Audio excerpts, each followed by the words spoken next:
In the quiet heartland of America, a story unfolded, echoing dramatic high school rivalries, yet culminating in a tragedy far beyond any script.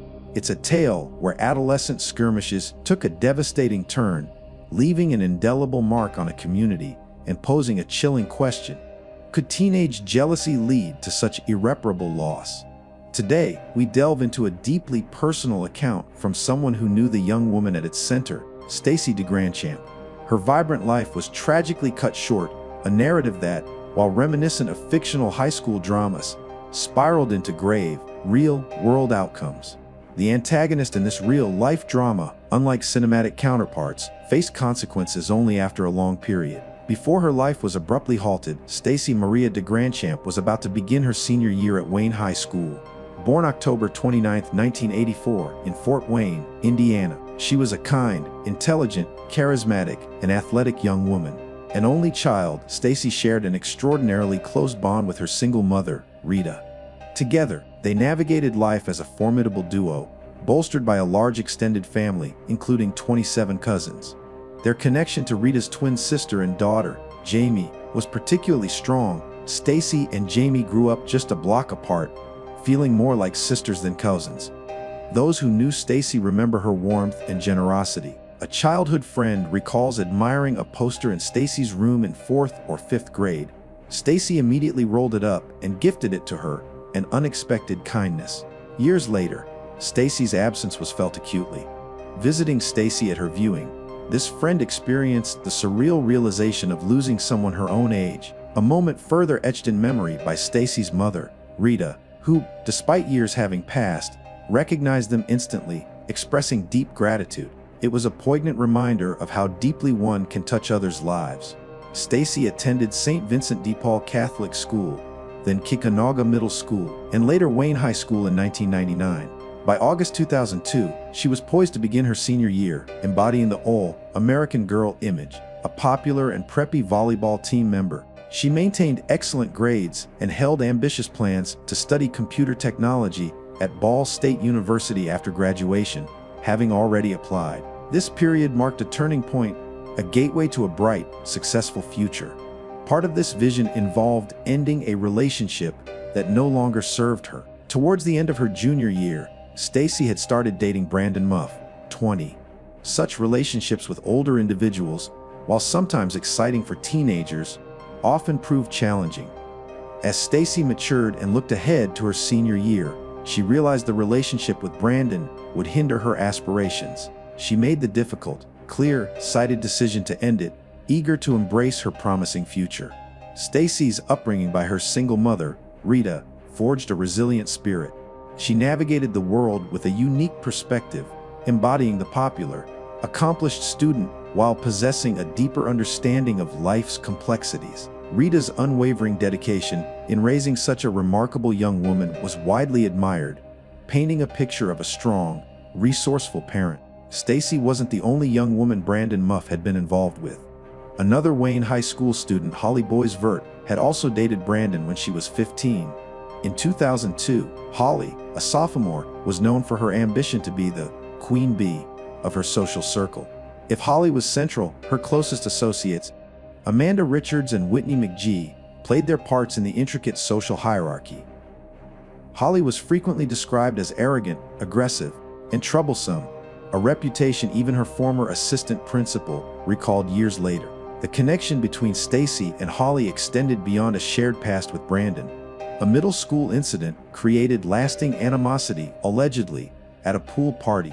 Stacy was relaxing with her feet in the water when Holly approached, publicly declaring, "You're acting like a pampered princess?" The humiliation was palpable, causing Stacy to leave early, deeply hurt and embarrassed. From that day, Stacy preferred to keep her distance. While they occasionally found themselves in the same social settings due to mutual friends and maintained a cordial, if distant, demeanor, that encounter ensured a significant rift. This unspoken tension would persist, adding another layer to complicated dynamics that would later unfold. Athasa's voiceover. Even after their relationship ended, Holly hoped for reconciliation with Brandon. She frequently remained in his orbit, often accompanied by friends Whitney McGee, Amanda Richards, Abby Oswald, and Brandon's roommate, Justin Troop. Stacy, too, was still part of this intertwined social circle.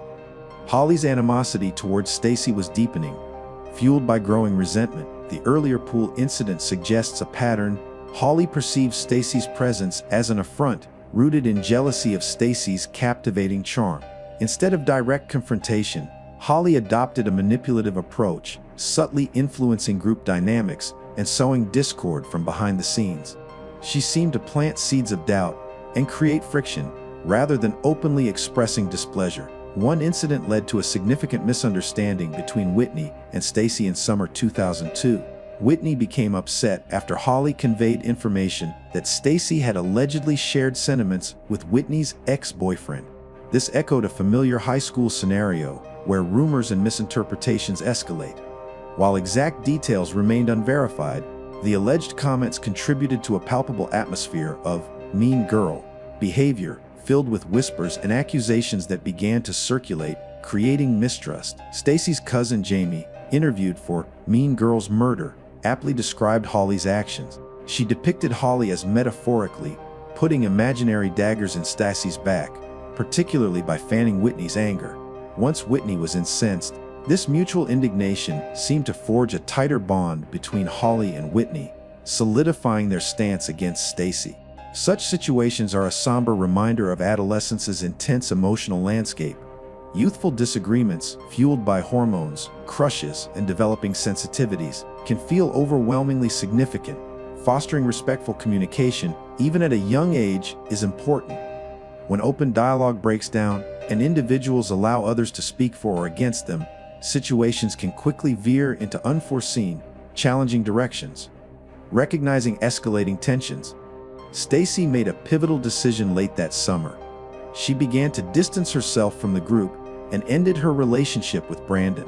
She maintained contact with one friend, Abby Oswald. While information about Abby is limited, it appears she and Brandon likely graduated around 2000, and she genuinely valued Stacy's company. As Thursday, August 15, 2002 dawned, Stacy's thoughts were consumed by her upcoming senior year, set to begin the following Monday. To mark the occasion, Stacy and Abby decided to spend the day at the mall, shopping for a special outfit for Stacy's senior pictures. Whispers circulated that Brandon hoped to rekindle his connection with Stacy before school resumed, eager to maximize their time during the fading days of summer. During their outing, Abby mentioned Brandon had invited them to his house for a party that night. Initially, Stacy was hesitant, expressing clear reluctance to confront Holly or Whitney. Those who knew Abby described her as someone who didn't easily accept refusal. She reassured Stacy, insisting those particular girls weren't invited. After a brief back and forth, Stacy relented, reportedly saying, "Sure, why not? It's just a party." Elsewhere in Fort Wayne, Holly, Whitney, and Amanda were making evening plans. Holly had heard about Brandon's party and was keen to attend. However, Whitney stated she and Amanda were disinclined, concerned about their parents' disapproval of associating with older individuals at a Guthrie Street house party, and also having other engagements. Despite reservations, Whitney recounted that Brandon had called Holly earlier, issuing a firm ultimatum: if she didn't attend, he would cease all communication. Still deeply invested in Brandon, Holly took his words to heart.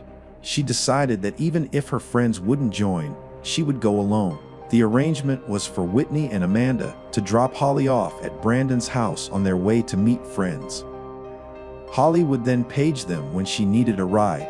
If they hadn't heard from her by the time they were heading home, around 11:30 p.m., they would swing by to collect her. Around 10:00 to 10:30 p.m., Whitney dropped Holly off. Before exiting the car, Holly requested a small, personal implement back from Amanda, which she had previously asked her to hold. Those familiar with Holly knew she typically carried such an item for protection. Amanda, reportedly without much thought, returned it before Holly exited. Around 10:30 p.m., Stacy and Abby arrived at Brandon's house. As they approached, Stacy saw Holly and Brandon on the front steps. Her immediate reaction: appointed? What is she doing here? It was a fair question, given her previous reluctance to encounter Holly and Abby's assurances. Those who knew Stacy described her as not prone to initiating physical confrontations, but also not one to back down if challenged. Whitney suggested Stacy might not have cared enough to fight Holly, but if Holly were to instigate a dispute, Stacy would certainly stand her ground. This initial comment quickly escalated into a shouting match, then a heated physical struggle. The confrontation became intense, with both girls exchanging blows and grappling, at times thrown to the ground. Witnesses described a frenzied scene, with each girl gaining momentum